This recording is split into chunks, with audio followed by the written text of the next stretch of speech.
Hablemos de nuestros santos. San Francisco de Asís, 4 de octubre.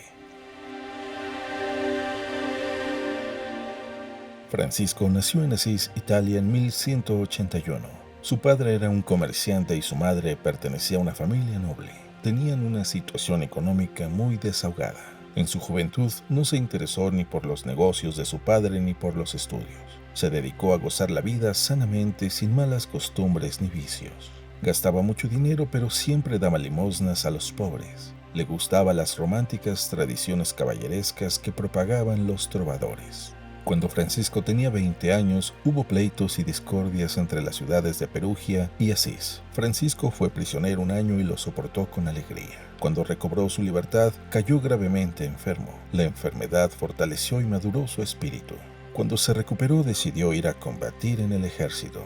Se compró una costosa armadura y un manto que le regaló un caballero mal vestido y pobre. Dejó de combatir y volvió a su antigua vida, pero sin tomarla tan a la ligera. Se dedicó a la oración y después de un tiempo tuvo la inspiración de vender todos sus bienes y comprar la perla preciosa de la que habla el Evangelio. Se dio cuenta que la batalla espiritual empieza por la mortificación y la victoria sobre los instintos. Un día se encontró a un leproso que le pedía una limosna y le dio un beso. Visitaba y servía a los enfermos en hospitales. Siempre regalaba a los pobres sus vestidos o el dinero que llevaba. Un día una imagen de Jesucristo le habló y le pidió que reparara su iglesia, que estaba en ruinas. Decidió ir a vender su caballo y unas ropas de la tienda de su padre para tener dinero para arreglar la iglesia de San Damián. Llegó allí y ofreció al sacerdote su dinero y le pidió permiso para quedarse a vivir con él. El sacerdote le dijo que sí se podía quedar ahí, pero no podía aceptar su dinero. Su padre fue a la iglesia de San Damián, pero su hijo se escondió. Pasó algunos días en oración y ayuno. Regresó a su pueblo y estaba tan desfigurado y mal vestido que las gentes se burlaban de él como si fuese un loco. Su padre lo llevó a su casa y lo golpeó furiosamente y le puso grilletes en los pies y lo encerró en una habitación. Francisco tenía entonces 25 años. Su madre se encargó de ponerle en libertad y él se fue a San Damián. Su padre fue a buscarlo ahí, lo golpeó y le dijo que volviera a su casa o que renunciara a su herencia y le pagara el precio de los vestidos que había vendido de su tienda. Francisco no tuvo problema en renunciar a la iglesia y del dinero de los vestidos, dijo que le pertenecía a Dios y a los pobres. Su padre lo obligó a ir con el obispo de Asís, quien le sugirió devolver el dinero y tener confianza en Dios. San Francisco devolvió en ese momento la ropa que traía puesta para dársela a su padre, ya que a él le pertenecía. Su padre se fue muy lastimado, y el obispo regaló a San Francisco un viejo vestido de labrador que tenía, al que San Francisco le puso una cruz con un trozo de tiza y se lo puso. San Francisco partió buscando un lugar para establecerse. En un monasterio obtuvo una limosna y trabajó como si fuera un mendigo. Unas personas le regalaron una túnica y un cinturón y unas sandalias que usó durante 2 años. Luego regresó a San Damián y fue a Asís a pedir limosna para reparar la iglesia. Ahí soportó las burlas y el desprecio. Una vez hechas las reparaciones de San Damián, hizo lo mismo con la antigua iglesia de San Pedro. Después se trasladó a una capilla llamada Porciuncula de los Benedictinos, que estaba en una llanura cerca de Asís. Era un sitio muy tranquilo que le gustó mucho a San Francisco. Al oír las palabras del Evangelio, no lleven oro, ni 2 túnicas, ni sandalias, ni báculo. Regaló sus sandalias, su báculo y su cinturón y se quedó solamente con su túnica sujetada con un cordón. Comenzó a hablar a sus oyentes acerca de la penitencia. Sus palabras llegan a los corazones de sus oyentes. Al saludar a alguien le decía: «La paz del Señor sea contigo». Dios le había ya concedido el don de la profecía y el don de milagros. San Francisco tuvo muchos seguidores y algunos querían hacerse discípulos suyos. Su primer discípulo fue Bernardo de Quintavalle, que era un rico comerciante de Asís que vendió todo lo que tenía para darlo a los pobres. Su segundo discípulo fue Pedro de Cataneo. San Francisco les concedió hábitos a los 2 en abril de 1209. Cuando ya eran 12 discípulos, Francisco redactó una regla breve e informal que eran principalmente consejos evangélicos para alcanzar la perfección.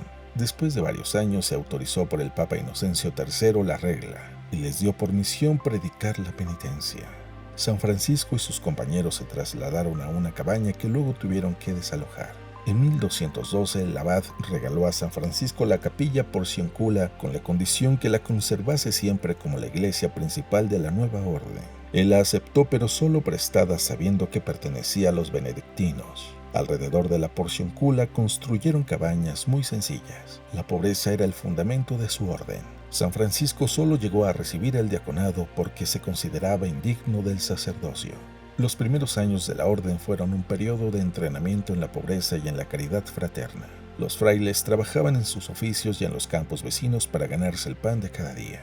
Cuando no había trabajo suficiente, solían pedir limosna de puerta en puerta. Su fundador les había prohibido aceptar dinero. Se distinguían por su capacidad de servicio a los demás, especialmente a los leprosos, a quienes llamaban hermanos cristianos. Debían siempre obedecer al obispo del lugar donde se encontraban. El número de compañeros del santo iba en aumento. Santa Clara oyó predicar a San Francisco y decidió seguirlo en 1212. San Francisco consiguió que Santa Clara y sus compañeras se establecieran en San Damián. La oración de estas fecundó el trabajo de los franciscanos. San Francisco dio a su orden el nombre de frailes menores, ya que quería que fueran humildes. La orden creció tanto que necesitaba ya una organización sistemática y de disciplina común. La orden se dividió en provincias y al frente de cada una se puso un ministro encargado del bien espiritual de los hermanos. El orden del fraile creció más allá de los Alpes y tenían misiones en España, Hungría y Alemania. En la orden había quienes querían hacer unas reformas a las reglas, pero su fundador no estuvo de acuerdo con estas. Surgieron algunos problemas por esto porque algunos frailes decían que no era posible el no poseer ningún bien. San Francisco decía que este era precisamente el espíritu y modo de vida de su orden. San Francisco conoció en Roma a Santo Domingo, que había predicado la fe y la penitencia en el sur de Francia. En la Navidad de 1223, San Francisco construyó una especie de cueva en la que se representó el nacimiento de Cristo y celebró misa. En 1224 se retiró al monte Albernia y se construyó allí una pequeña celda. La única persona que lo acompañó fue el hermano León y no quiso tener visitas. Es aquí donde sucedió el milagro de los estigmas, en el cual quedaron impresas las señales de la pasión de Cristo en el cuerpo de San Francisco. A partir de entonces llevaba las manos dentro de las mangas del hábito y llevaba medias y zapatos. Dijo que le habían sido reveladas cosas que jamás diría a hombre alguno. Un tiempo después bajó del monte y curó a muchos enfermos. San Francisco no quería que el estudio quitara el espíritu de su orden. Decía que sí podían estudiar si el estudio no les quitaba tiempo de su oración y si no lo hacían por vanidad. Temía que la ciencia se convirtiera en enemiga de la pobreza. La salud de San Francisco se fue deteriorando. Los estigmas le hacían sufrir, lo debilitaron y ya casi había perdido la vista. En el verano de 1225 lo llevaron con varios doctores porque ya estaba muy enfermo. Poco antes de morir dictó un testamento en el que les recomendaba a los hermanos observar la regla y trabajar manualmente para evitar la ociosidad y dar buen ejemplo.